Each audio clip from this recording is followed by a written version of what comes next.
₹1 கூட பே பண்ணாம யூகேல நாங்க எப்படி டிவி வாங்கணும்னு பார்க்கலாமா?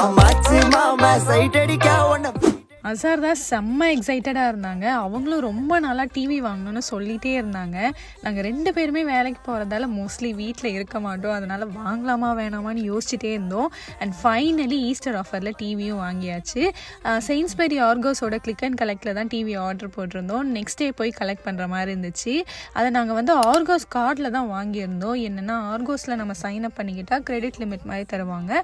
அந்த கிரெடிட் லிமிட் வரைக்கும் நம்ம எல்லா பொருளையும் வாங்கிக்கலாம். அண்ட் அதை வந்து நம்ம 6 to 12 months வரைக்கும் இன்ட்ரெஸ்ட் இல்லாமல் பே பண்ணிக்கலாம். எனக்கு இந்த மாதிரி வாங்குறப்ப ஒரு ஏரியா பெரிய அமௌண்ட் வந்து ஸ்பெண்ட் பண்ணுற மாதிரி இருக்காது. அண்ட் ஏதாவது பெருசாக பர்ச்சேஸ் பண்ணுறப்ப இந்த ஆப்ஷன் வந்து ரொம்ப யூஸ்ஃபுல்லாக இருக்கும். நீங்கள் வந்து யூகேல இருந்தீங்கன்னா ஆர்கோஸில் சைன் அப் பண்ணி ட்ரை பண்ணி பாருங்கள். அண்ட் இதை தவிர நான் யூஸ்வலி செயின்ஸ்பெரிஸில் தான் க்ராசரிஸ் வாங்குவேன். அதனால் எனக்கு கொஞ்சம் நெக்டார் பாயிண்ட்ஸும் ஆட் ஆகி இருந்தது. ஸோ அதில் வேற எனக்கு எக்ஸ்ட்ரா £7 டிஸ்கவுண்ட் வேறு கிடச்சிது. ஸோ மொத்தமாக இந்த டிவியை £259 தான் வாங்கியிருந்தோம்.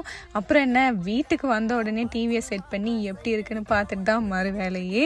அண்ட் ஆர்கஸ் கார்ட் ப்ராடக்ட் ப்ரைஸ் பற்றின டீட்டெயில்ஸ்லாம் டீட்டெயிலாக வந்து டிஸ்கிரிப்ஷனில் கொடுத்துருக்கேன். மறக்காமல் யூகேல இருக்க உங்கள் ஃப்ரெண்ட்ஸ்க்கு இந்த வீடியோவை ஷேர் பண்ணுங்கள். பாய்.